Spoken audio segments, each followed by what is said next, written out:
Hey guys, welcome into this Y'all Politics broadcast. I'm Frank Corder with Y'all Politics. Joining me now is Douglas Carswell. Douglas is the president and CEO of the Mississippi Center for Public Policy. Douglas, thanks for your time, sir. Hi, thanks for inviting me on. So we've had a very active and busy legislative session this year. Your group was at the center of a lot of those discussions this year, from income tax to CRT to business-friendly legislation.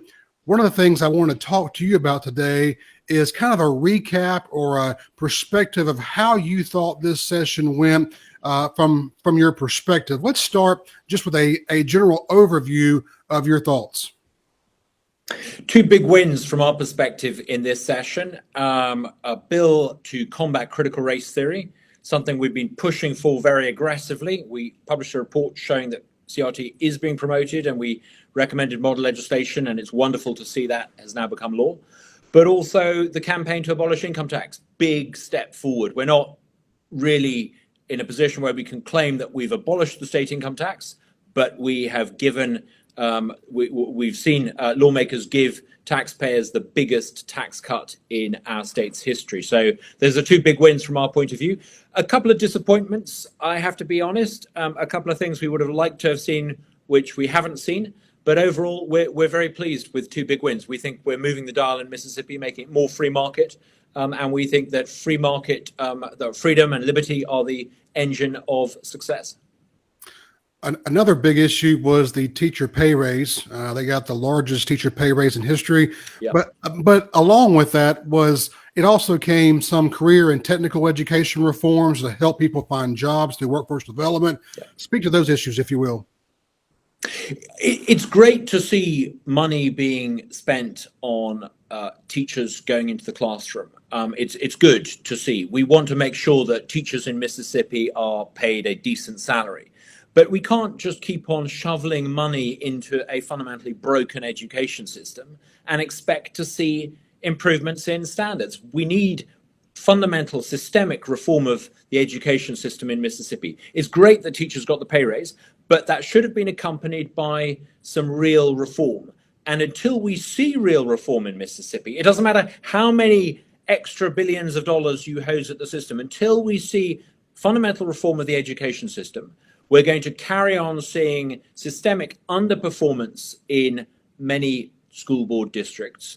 And unless we address that, we're going to see Mississippi continue to be 50th out of 50 states. So it's great that teachers got their pay raise. No one should begrudge them that.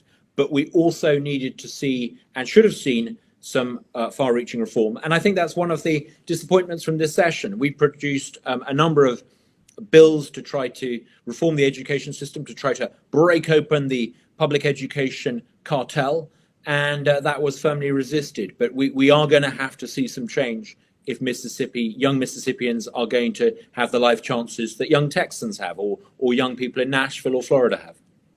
One of the ways of doing that, of course, is allowing tax dollars to follow students and not being stuck in districts that maybe these large fiefdoms that basically break in tax dollars and are underperforming consistently. One of the ways also is to revamp MAEP, the Mississippi Adequate Education Program, which is a poorly named program.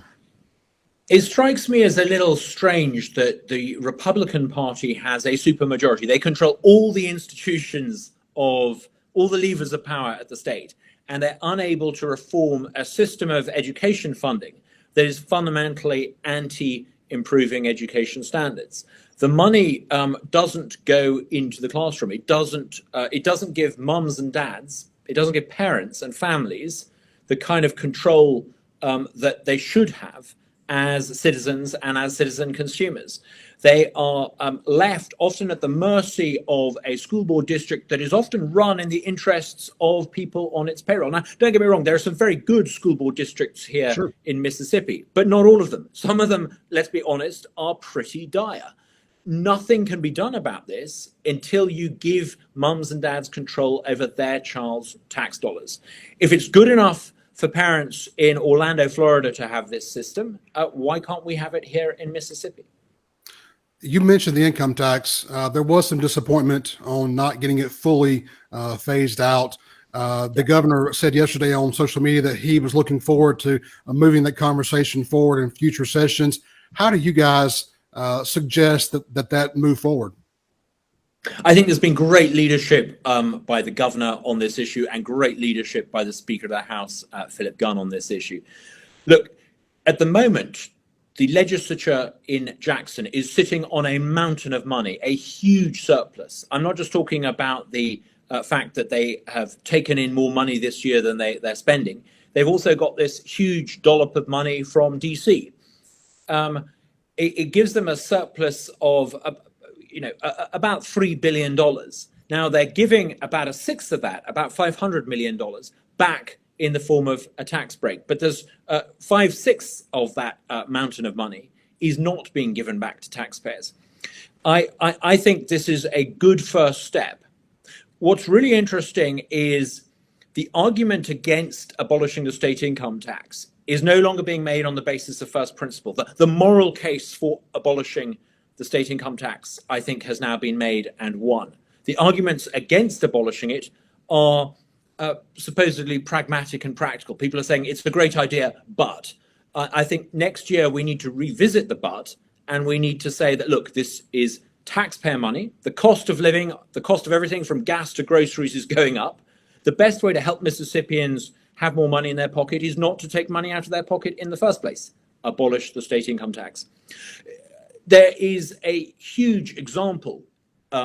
Tennessee to our north, Texas to our left, Florida to our right. Those three states are booming. Those are the states, those are the go-to states for young Mississippians looking for job opportunities, because those three states do not have a state income tax. We can do it too. If we don't do it, young Mississippians will continue to have to move to other states to find work. If we want to enjoy the kind of prosperity and we want the next generation of Mississippians to have a higher living standard than we have today, we need to get rid of this state income tax. You mentioned there were some disappointments during this session. What were a few of those?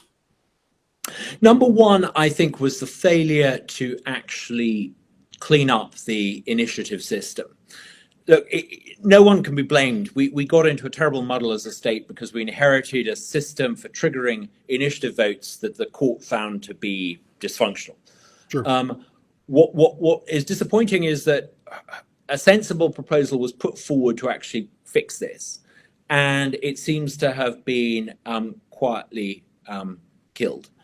It's right and proper. Politics is too important to be left to politicians. We need a system of direct democracy. It needs to be a system of direct democracy that has quite a high trigger threshold, so you don't get initiative votes triggered on a whim. But I was disappointed that this wasn't addressed and sorted out. It needs to be. The other disappointment, I think, is education. I mean, as I mentioned before, it's great that extra money is going into teacher payroll, but we need to reform the system. And there needs, I think, to be in the next session an appetite for real change.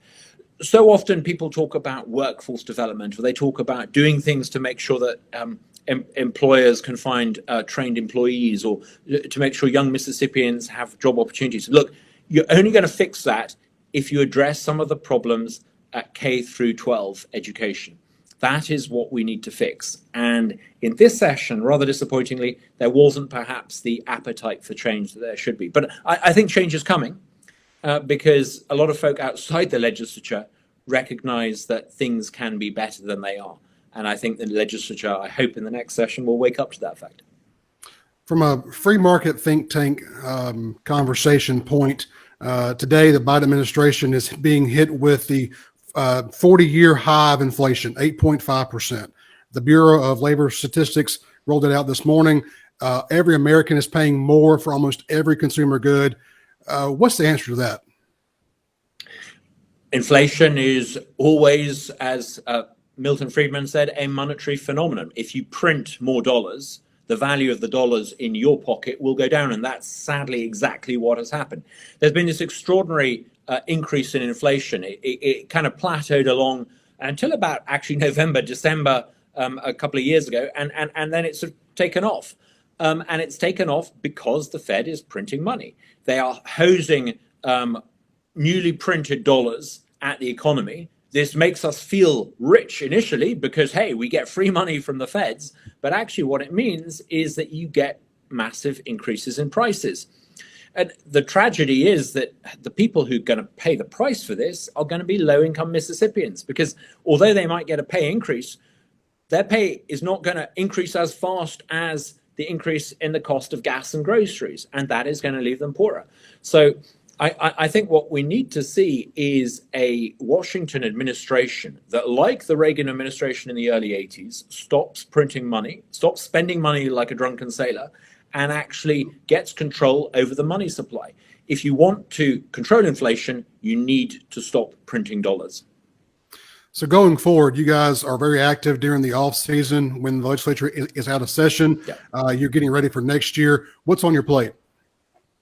We've got a paper on its way which looks at the administrative state, not the administrative state in DC that everyone talks about, the administrative state in Jackson. We think there are an army of bureaucrats in Jackson that, frankly, Mississippi doesn't need. And so we're going to be publishing our findings on that. Which of these boards and commissions can we do away with?